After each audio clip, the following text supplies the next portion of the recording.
Hello friends, welcome back to my YouTube channel. মই অনুৰাগ শৰ্মা আপোনালোক সকলোকে পুনৰবাৰ স্বাগতম জনাইছো মোৰ YouTube চেনেলটোলৈ। আজি মই আপোনালোকৰ সন্মুখত এটা নতুন ভিডিঅ'লৈ উপস্থিত হৈছো আৰু আজিৰ ভিডিঅ'টো মই আপোনালোকৰ সৈতে শেয়াৰ কৰিম, ডিসকাস কৰিম যে যোৱাকালি UPSC Civil Services Examination 2023 final results declared কৰিলে। অসমৰ এটলিষ্ট 6 জন ক্যান্ডিডেটছে অসমৰ পৰা UPSC Civil Services Examination clear কৰিলে আৰু লগতে এতিয়া নেক্সট টু হল APSC ৰ প্ৰিলিমিনাৰী ৰিজাল্টস কেতিয়া দিব সকলোৰে মনত এটোৱে প্ৰশ্ন আহি আছে কাৰণ UPSC ৰিজাল্টসও ডিক্লেয়াৰ কৰিলে এটা ইলেকশনৰ মডেল কোড অফ কন্ডাক্ট লাগি থাকিলেও বহুতখিনি ৰিজাল্টস ডিক্লেয়াৰ কৰি আছে তে দুই এদিনতে ষ্টেট বেংক অফ ইণ্ডিয়াৰ জুনিয়ৰ এছ'চিয়েটৰ ৰিজাল্টসও ডিক্লেয়াৰ কৰিব বুলি শুনিছো যোনখিনি আছিল so model code of conductor মাজত ৰিজাল্টস ডিক্লেয়াৰ কৰিব পাৰে একো তেনেকুৱা বাধা বিঘিনি নাই কিছুমান এক্সেপচনছ আছে বহুতে জিটি কথা কৈ থাকিব হেবিলাক নামানিব আপোনালোকে আৰু ইয়াতে সিভিল সাৰ্ভিসেছ এক্সামিনেশনৰ কথা যদি অলপ কওঁ তেতিয়া হলে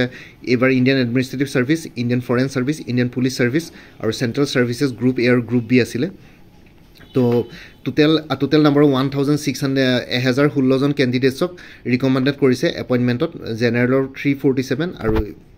ৰিজাৰ্ভছ আছিল 7 PWD 1 4 PWD 2 তেনেকে PWD কিছুমান ৰিজাৰ্ভছ আছিল EWS 115 জন OBC 303 schedule caste 165 ST 86 total 1016 জন ক্যান্ডিডেটছ তাৰ পিছত এতিয়া সাৰ্ভিসেছ গিটা চাও ইণ্ডিয়ান এডমিনিষ্ট্ৰেটিভ সাৰ্ভিসত টোটেল 180 টা পোষ্ট আছিল তেনেকে ক্যাটেগৰি ওয়াইজ তেনেকে আপোনালোকৰ ইয়াতে ব্ৰেক কৰা আছে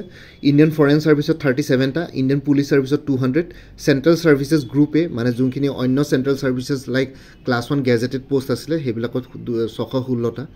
তাৰ পিছত গ্ৰুপ বি সাৰ্ভিসত আছে 113 টা টোটেল 1143 টা পোষ্ট আছিল তাৰে কিন্তু 240 টা ইয়াতে দেখিছে 3 number in accordance with rule 24 and 5 of the Civil Services Examination Rules 2023, the Commission is maintaining a consolidated reserve list of candidates as under General 120 EWS 36 to teneke total 240 ta reserve kora hoise ekhini listot so basically 1143 John candidates total ইয়াতে post আছিল তাৰে 1016 জনক এপইন্টমেন্টৰ কাৰণে ৰিকমেন্ডেড কৰিলে বাকি 240 টা reserve কৰি ৰাখিছে হেতু কিহৰ কাৰণে ৰাখিছে হেতু তেওঁলোকে গম পাব UPSC কিবা কিবি মেবি কি বুলি কয় ৱেটিং লিষ্ট নহলে বাকি ৱেটিং লিষ্টৰ কাৰণেও ৰাখিব পাৰে আৰু নহলে আৰু কিবা কিবি প্ৰবলেমছ পাব পাৰে ডকুমেন্ট ভেৰিফিকেশনত হেতু কাৰণেও ৰাখিব পাৰে বাকি অসমৰ পৰা যোন কিজন 6 জন ক্যান্ডিডেটছে UPSC ক্লিয়াৰ কৰিছিল সিভিল সাৰ্ভিসেছ এক্সামিনেশন তেওঁলোকৰ নামটো হ'ল অভিজনন হাজৰিকা 172 ৰেংক পাইছে ৰিকি লোখাৰ প্ৰধান 230 ৰেংক ঋতুৰাজ শৰ্মা 462 ঈশ্বৰী ডেকা 320 ভাস্কতা শইকীয়া 552 আৰু কলুল হাজৰিকা 992 ৰেংক পাইছে ঠিক আছে সো ৰেংকিং খিনি এখিনি আছিল অসমৰ যোনখিনি ক্যান্ডিডেটছে পাইছিলে আৰু বাকি যোনজন অভিজনন হাজৰিকা আছিল তেওঁ 172 ৰেংক পাইছে আৰু ঈশ্বৰী ডেকা 320 ৰেংক পাইছে তেওঁলোকে লাষ্ট ইয়াৰ APSC কম্বাইন্ড কম্পিটিটিভ এক্সামিনেশন 2022-23 টু তেওঁলোকে কি বুলি কয় আসাম ফাইনেন্স সাৰ্ভিসত পাইছিলে সো আপোনালোকে এটোৰ প্ৰায় এটা কথা জানিব পাৰে যে APSC এতিয়া বৰ্তমান তেনেকুৱা কোনো কৰাপশন নচলে ৰিজাল্টস দেৰি হ'ব পাৰে বা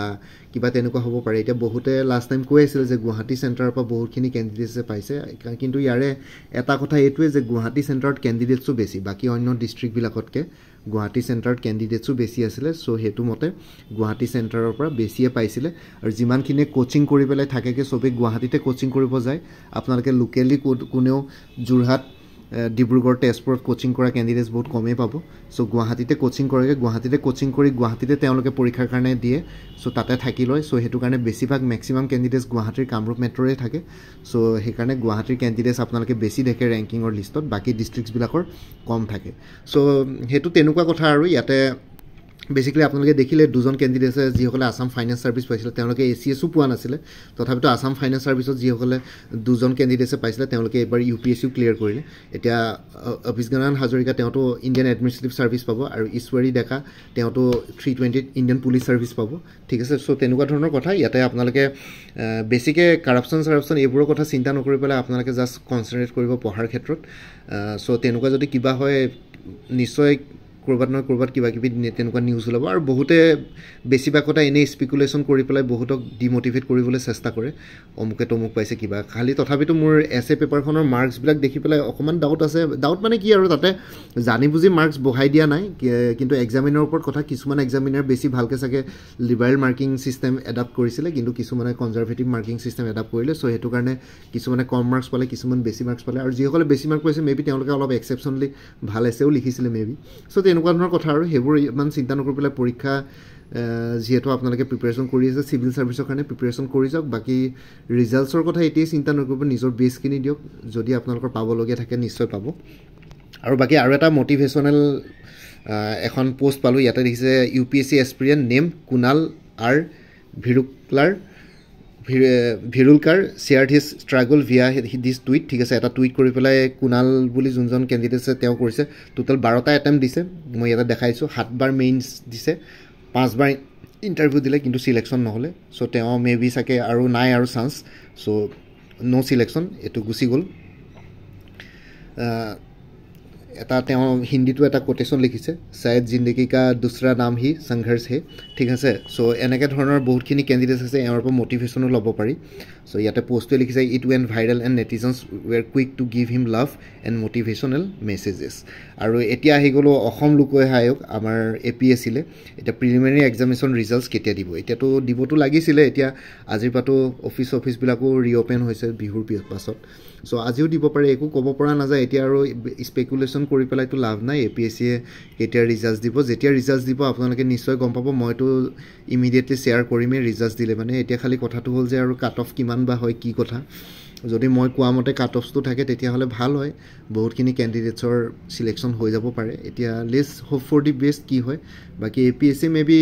ইলেকশ্যনলৈকে ৰৈ থাকিবলগীয়াটো দৰকাৰ নপৰিছে মোৰ মতে কাৰণ UPSCৰ ফাইনেল ৰিজাল্টছে ডিক্লেয়াৰ দিলে চ' APSCৰ প্ৰিলিমিনাৰী ৰিজাল্টছ ডিক্লেয়াৰ দিয়াততো একো অসুবিধা হ'ব নালাগে যদিহে একো প্ৰব্লেম হোৱা নাই চ' ৰিজাল্টছ ডিক্লেয়াৰ কৰিব পাৰে আৰু এইবাৰতো কাৰ্বন কপিও দি পঠাইছে চ' কাৰোবাৰ যদি কিবা প্ৰব্লেম থাকে চ' সেইখন কাৰ্বন কপি দিব পাৰিব খালি OMR চিটত কোনোবাই যদি কিবা ভুল কৰি আহিছে তেতিয়া অলপ প্ৰব্লেম হ'ব পাৰে আৰু চাৰ্কুলত শ্বেডিং কৰোঁতে বা কিবা কৰোঁতে বাকী কাৰণ এইবোৰ ইলেক্ট্ৰনিকলি চেকিং হয় বাকী কাৰ্বন কপি আপোনালোকৰ ওচৰত আছে আপোনালোকে নিশ্চয় ক্লেইম কৰিব পাৰিব কিবা যদি ভুল দেখে গণ্ডগোল দেখে ৰিজেকশ্যন পায় চ' ইমানেই কথা এইখিনি জনাবৰ কাৰণে ভিডিঅ'টো বনালোঁ বাকী